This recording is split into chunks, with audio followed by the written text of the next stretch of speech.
on video. Yeah, yeah. Alright, now I could do a regular response to old CuntaCoward, but I won't bother doing that. But man, I really do hate this guy's guts. Just so profoundly. It's just the epitome of what is wrong with the wrong humans. You know, the ones who just can't get anything right. You know, the ones who just turn every single thing upside down, and you know, it's just unfunctional. They can't use a single thing correctly, including logic. So anyway, I was thinking of, you know, I had two dreams that are kind of related to this subject. So he's doing this whole depression thing again. Anybody who has a negative perception of existence is just depressed. Yeah, yeah. It's just such a crock of shit. And then he comes right out and calls Schopenhauer a coward. You know, because he accepts that you know, there's this idea of your soul tasting hell if you allow yourself to become an honest intellectual. And I'd say there's a certain honesty in that. There's a certain truth to that fact. You will not, you will not. Intelligence will not be your friend. Just won't. Okay, it can be an asset at first. You know, early on in the play, you do with intelligence, gaining knowledge. It gives you the knowledge to scheme for your benefit. But then it starts giving you the knowledge to understand that your scheming is fundamentally corrupt and nasty, and will only cause harm in the end. So anyway, so the two dreams, very strange, you know, really strange dreams. But anyway, one's like a military one, be all you can be. So I was, you know, in the military, and I was all psyched for this idea of,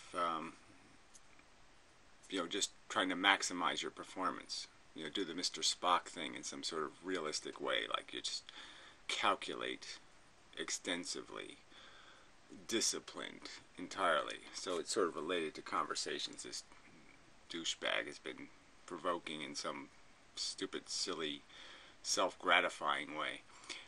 Being all you can be for your own gratification, which is, you know, just so fucking small fucking minded.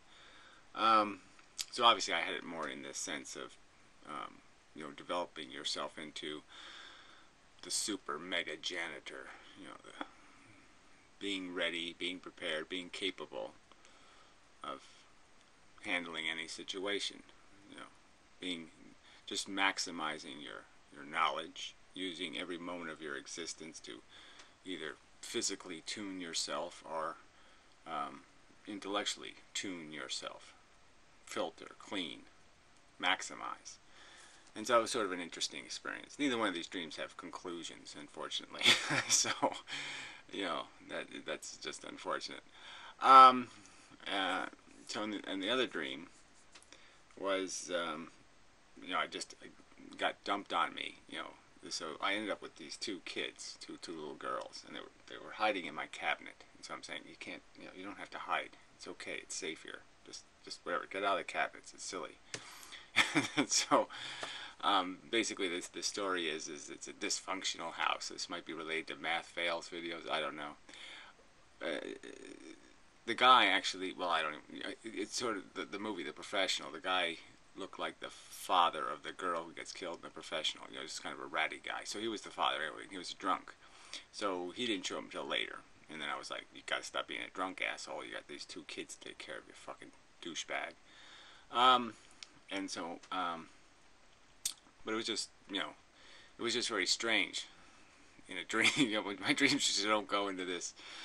But anyway, you know, and I like that I was like totally, at least in my dream, I was, you know, totally into doing the right thing, saying the right thing, trying to be helpful in terms of easing the stress. So I ended up in a conversation because, you know, one of the girls became very attached to me. I was trying to explain that this attachment is a dangerous thing. It's fickle, you know, and the desire is like that. That it's this mechanism that just fills you up, full of you'll feel it. You're full of it. Okay, and then when you relieve yourself of it, it can create a vacuum that crushes you. You know, like a bottle. You squeeze the stuff out, and the bottle never comes back again. It just stays compressed and empty. Something like that, anyway. But so I was using those kind of metaphors, just trying to explain that this is not. You're feeling something fine, but this isn't. Life is going to play this game with you, and you've got to be ready and you got to understand that. And there'll be times when it's worth playing with, and then there's times it's not worth playing with. Those kind of metaphors, just trying to get to the root of it without getting too negative. So I was actually thinking that in my dream. Don't be too negative, because this kid is just a kid, and it's got to live a life. So, but it was very interesting, just in the idea of thinking about what you're trying to do when you're trying to build a person up or enhance a life. Because both of the dreams really have to do with that, right? Like, what is the value in life? Is it the value in life your own gratification, or is the value in learning how to maximize your smiley face quotient, like this asshole? Should put his image on here just to make it more real. Isn't he he's just like the poster child for let's just put smiley face on any kind of blood, any kind of guts. If you're sitting, that's not a good. I had a good one there a minute ago. The little smiley face. That's good enough. That makes him look a little scary. But that's all he's doing, right? He's just talking about what's in your interest. He's not talking about how to become a functional human being, in terms of, producing more than you consume. Anything like that. Any notion like that. So again, this is Nietzsche going all wrong, right? This is just creating a praying mantis. This isn't creating something. This isn't creating penicillin. I can't use a natural, quote unquote, organism, because there aren't any natural janitors in the world.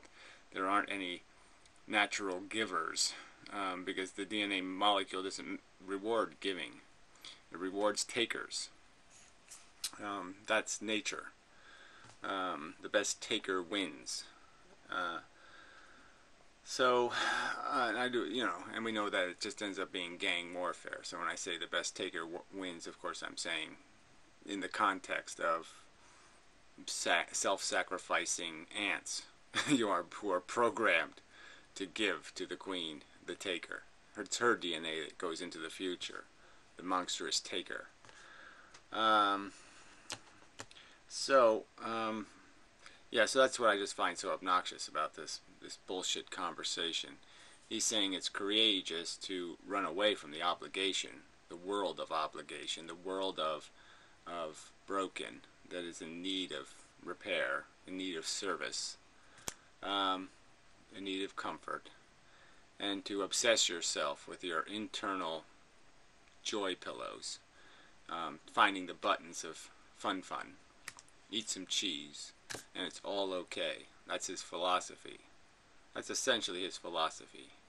I had a good piece of cheese today, so it was a good day. That's how deep it is. And this guy's going to call Schopenhauer a coward when he lives for cheese. I mean, I shouldn't have to come up with any more ridicule beyond that, right? That should be enough ridicule right there to say, okay, yeah, you've done him in. You've squished this characterless void of mushy, hedonistic selfishness. Yes. This isn't what you want to be. I guess he's selling something here. Like, look, I'm dynamic. Yeah, even though I'm midlife crisis silly man, allergic to alcohol now, and I have a sore shoulder. Yeah, be like me, the man. Selling like this is a diet program or something. Like he's selling some kind of lifestyle. Um, yeah, right. God. Yeah, I don't know, just even thinking about babies crying in the middle of the night. Oh, yeah, oh, yeah. Oh. So, yeah, no thank you. And for what? The little cheese moments, right? Every now and then, the little baby will wag its tail in a very cute little way and go, roof, roof, roof, and you'll go, oh, isn't that cute? Look, the baby's looking like a dog. Yeah, no, that's just, you can't be more frivolous. You can't be more of a girly brain. Sorry, girls. But yeah, sorry, no sale. And you're going to call yourself the courageous one? I've courageously built myself into some silly thing that, enjoys cheese and watching children behave like dogs? Hmm? In a world, again, the context, billions of organisms every day have their guts squished out of them. And this is what he thinks it is to be mega human. I'm the man.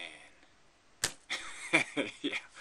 Well, if man meant human, yes, okay, you're a perfect example of the generic bug called human on Earth. The scum that has existed on this planet and done nothing brilliant with its mind,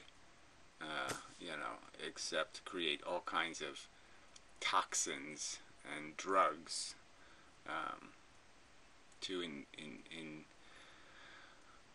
like the drunken father, to kill their pain and avoid their responsibilities. Yeah, so their kids have to hide in cabinets. So anyway, yeah, I think I've done my job here. There really isn't anything that, I really gotta stop just watching these videos, because it's just full of ennui and acedia and this and that. I mean, he has these terms and all this bullshit and all this mumbo and all this jumbo, and you're just like, oh, 45 words for depression. Fuck. So you can just, he needs 45 ways to say depression so he can slander all of them. Yeah, and he makes it seem like he's really done something impressive because there's 45 of them I slandered. If I can slander all 45, then I must be great. Yeah, it was 45 of exactly the same thing. So, yeah, you only beat one dragon there. Only counts as one. But I guess it's just another way of turning everything into Stalin. That's his thing, right? I guess he would have loved the monk or the whatever quotes if he could have come up with a monk quote that was, acedia is like your soul tasting Stalin's dinner or something. But anyway, enough of that. So it's all just quite insidiously depressing because you're just saying there's no words, I suppose, that'll get through a mind that closed, that stupid, that silly. I mean, if you can look at the world and say, there's nothing here to clean up, there's no work to be done, I can just fucking figure out ways to masturbate my brain. And that's all he's doing. He's just engaging in just a constant stream of, what else can I jizz on? I jizzed on the cheese, I jizzed on this, I jizzed on that, what else can I, that's all he's doing. He's just looking for shit to stick up his ass and go, ooh, that was interesting. And he's calling that the courageous approach to life. What a hero. Wow. Let's have a parade. Yeah. He shoved a bowling pin up his ass. Yeah. He deserves a parade. So anyway, these people are just pathetic. Pathetic. Gung-ho jihad. I don't know what that means as a screen name. This is a good one. Great antidote. National stereotypes is the way a country would like to think of itself. This is another thing I'm just so sick of, is this constant reference to people as being an ethnic. I'm a European. This, this whole East-West crap. Like there's some fundamental difference, and it really isn't that fundamental. They all buy the same crap in the end, don't they? They're all seduced by the same shit in the end. So it is all just a crock of shit. But even the whole idea of how a country thinks of itself. I'm sure Mr. CuntaCoward wouldn't want to be affiliated or associated with many different people in his country. He would say, no, that is not my philosophy. Oh, no, I don't think anything like that. I'm sure he would like to make distinction and separation, and not to be pigeonholed into being a thing, because he lives in a region. But, this is a guy who doesn't want to be called an atheist, even though he doesn't believe in God. And yet, you will say shit like this. Why? Oh, because that's right. You're all duplicitous. Maybe you should look up that word, people. Maybe you should look up the word duplicitous. When you use the word coward to describe somebody who's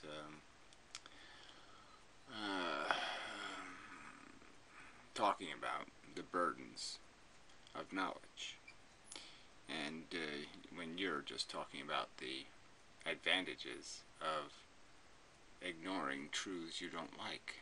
It's inconvenient to my comfort, so therefore I will ignore it. Yeah, so courageous. Fuck. So anyway, I'm done now, I think. Bored enough. That was part of this video too. This whole crap about,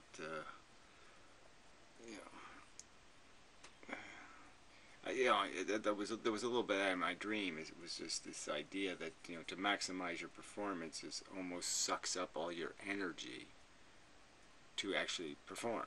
It's so much work making yourself that once you've done it, you're exhausted and you just don't have any more energy to actually do something with the power you've created. It's like practicing your violin or something. You practice so much that when it comes time to play, you just don't have the passion, because you're just so done by the practice. Let's give that a word. Whatever that is. Find a German word, right? Because the Germans always have some word for a thing like that. So, the over-practiced syndrome. I have to have a word for that. Bürgermeister. Yeah, alright. I think that was already used, but I like it. So let's go with that one. Bürgermeister. Anyway.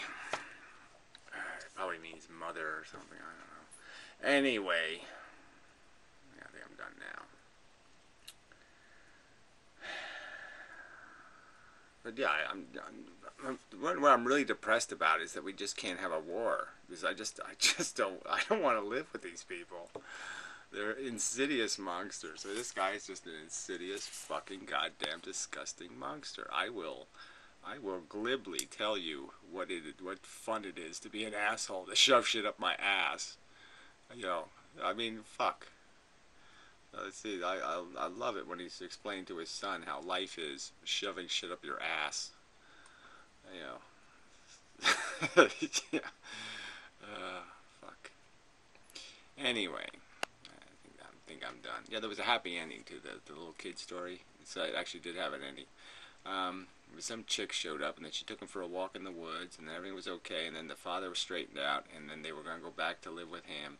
And the last I saw them, they were walking down the sidewalk in the setting sun and such. So it was very nice. Happily ever after, right? Yeah, for sure it was. But from my perspective, it was all just fine.